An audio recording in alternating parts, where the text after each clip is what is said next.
Hey everybody, I'm Andy Smith. I'm a 30-year comic book veteran, having worked for Marvel Comics, DC Comics, Image Comics, Cross Generation, Ominous Press.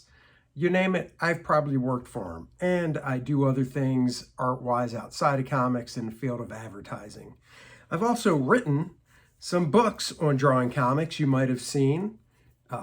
Drawing American manga superheroes, Drawing Dynamic Comics was my first book. And I also did the handy little How to Draw Superhero sketchbook where all you need is a pencil because you do all the work right inside the book. Enough about that. This is the Book Look series. The Book Look series is where I grab a book off my library. You can see the tons of books I have behind me. And I go through it page by page with you so you can see if it's a book that you might want to buy. I like to know what I want to buy before I buy it, and I feel this is a way to give you some insight into these books. So join me for today's book look. Thanks. Hello everybody, Andy Smith here, 32-year veteran of the comic book industry with another book look through the Walter Foster books that came out in the 50s. You go to a Michael's or Hobby Lobby type store and you can still find books from the Walter Foster Publishing Company. A little more than $1 these days. These past few weeks, I've been going through this collection of books I got from the 50s, showing life drawing with some of the great pinup artists of the 50s in that time period. This one is featuring The Nude by Fritz Willis. Fritz Willis is a fantastic pinup artist. I highly recommend looking up his work. Most of the work in this book is from Fritz. His women were beautiful and gorgeous. This is one of my favorites. I'm trying to save the best for last. I even like these little basic drawings he did here. They kind of remind me of How to Draw Comics the Marvel Way, where John Buscema just took basic shapes and showed you that basic shapes make up everything. And you got a nice, beautiful woman here. He's talking about proportion. Now, if you look at pinup artists from back then, they were definitely doing more of the realistic proportion. So here we have a 7-head high figure, not the typical hero 8 to 9 head high that are in comics. Very well proportioned. Those are what we like to call child birth and hips right there. So really nice. And yes, this book is in color. So this book is more about painting, not drawing, from the standpoint of taking a figure from a rough sketch to a finished drawing. It's more about taking something you already started and building up the tones and stuff and the colors for the painting. Now, there are more steps from here to here to here, but, you know, I like how he breaks down the colors he's using. So, I mean, honestly, get yourself an acrylic paint set, a tube paint, or maybe the liquid acrylic paints that are in bottles, and you can practice using these colors here, and he gives you a good idea, good explanation of how he's applying them and such if you read through this to get to this. And he's even going in with and telling you the type of brush. So, I mean, this is cool. This figure was painted on fine textured linen canvas using a number 16 flat sable and a number 4 pointed sable brush. And this is actual size, so that's really cool too. This book is about, 13 and we'll round up 14 by, or no, it's not 4. What is the size of this stupid book? Now I'm very curious. I know it said somewhere in here. I hate jumping to the end. I don't want to ruin anything. Let's see. I said it before in another video.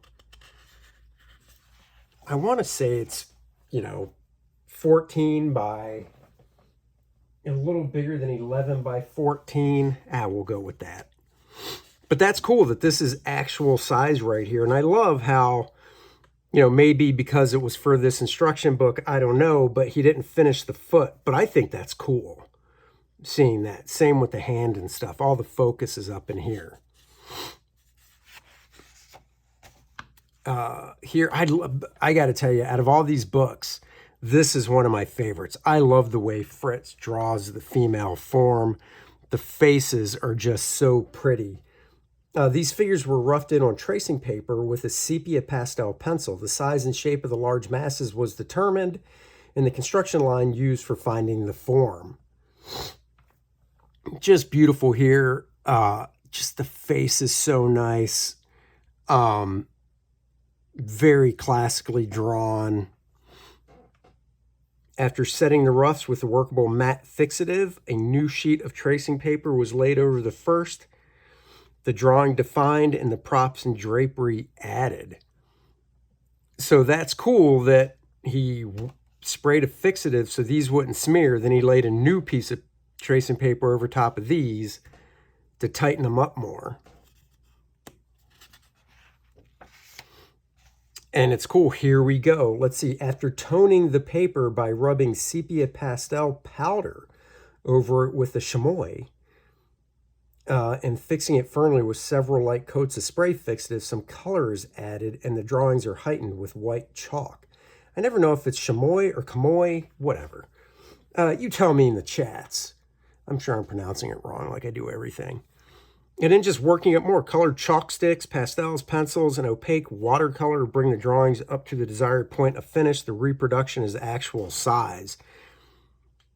Like I said, one of my favorite books out of this series that I have, because these are all actual size. And I got to say, I'd like to see the originals to see how they reproduced, but without seeing them, to me, this reproduction looks pretty nice. Here he's doing it some more, kind of taking you through it. Who knows? This guy, I'd like to think that there was something more scribbly and this wasn't the first step, but looking at a model, that could be his first stage. You never know, of blocking in. But it's very nice. Now, you know, drawing for comic books, you would tighten in this waist a little bit more. Still nothing wrong with that figure, that's for sure. That is really nice. And like I said, his faces, like, that's beautiful, but I really like this right here, the simplification of it and stuff. And then here, kind of taking you through, I love this. Color is added and form indicated by value. So you can tell he goes over this. And once again, actual size, it's on canvas.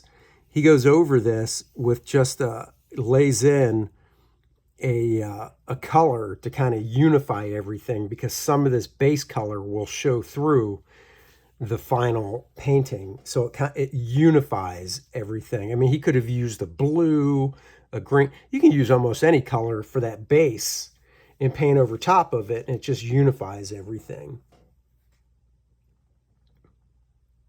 I love this. Now, I reluctantly add clothing.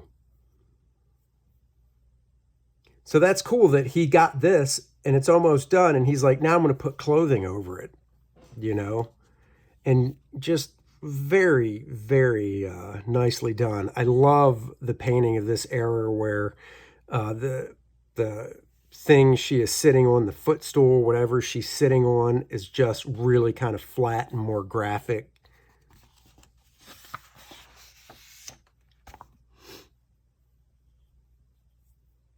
And then here, he's just talking about his sketch studies and such. This is one of my favorites. It's just so nice, this pose right there. Nice twist to the figure and such.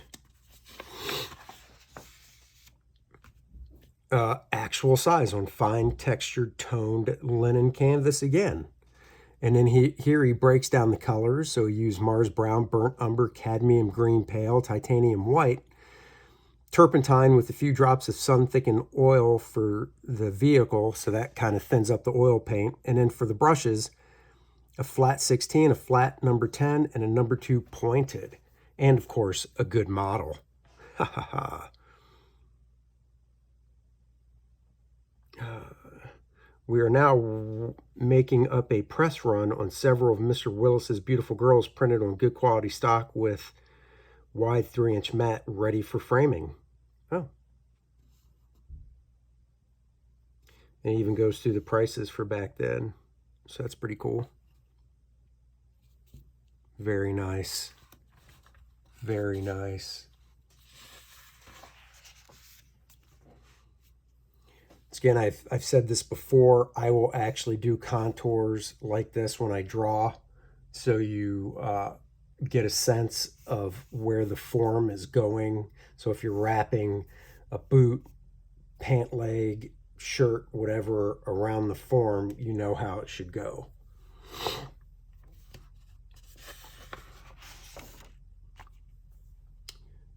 These are oil sketches for the cover painting. All poses were casually assumed during the model's rest periods. They are much more natural and charming than the carefully planned attitude of the model that I had originally intended to use. So that's pretty cool. Doesn't say, I wouldn't be surprised if this is actual size. What do we got here? Simplified versions of the lock cylinder joint, which are elbow, knee, knuckles, the ball and joint, shoulder and hip, the rigid slip joint, wrist and instep. That's pretty cool.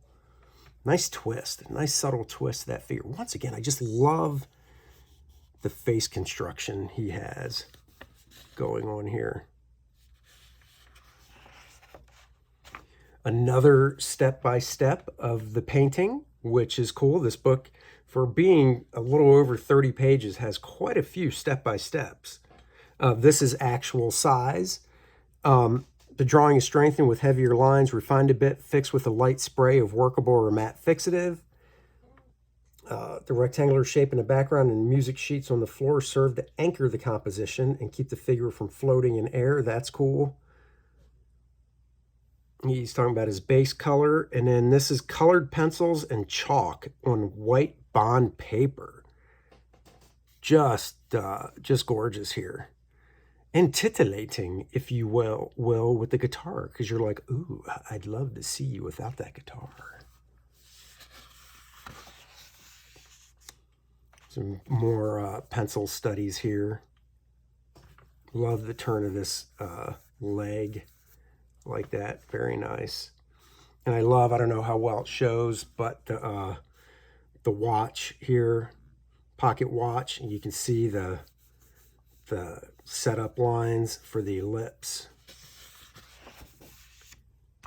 Another great one. I say this, it'll probably never happen, but it would be fun if I took one of these and did it, you know, use the pose and basically work through it in my my own style of drawing, and then followed along with the painting as he goes through it. I wonder if this is the last stage, or will we turn the page and see it bigger? I honestly don't know. Nope, this is the last stage of this one. This comes closer to being right. It's because this is a painting and the first a sketch and the two middle ones were neither. This panel 2 does not have the vitality the first sketch has. I don't know the reason. So it's cool he's working through it. I think that's cool. And then, yeah, the book ends. So it's 30 pages. These figures really have a nice, remind me of John Buscema with the weight they have to them. But it would be... I'm trying to see, go back here, not that one. Let's see. Nope.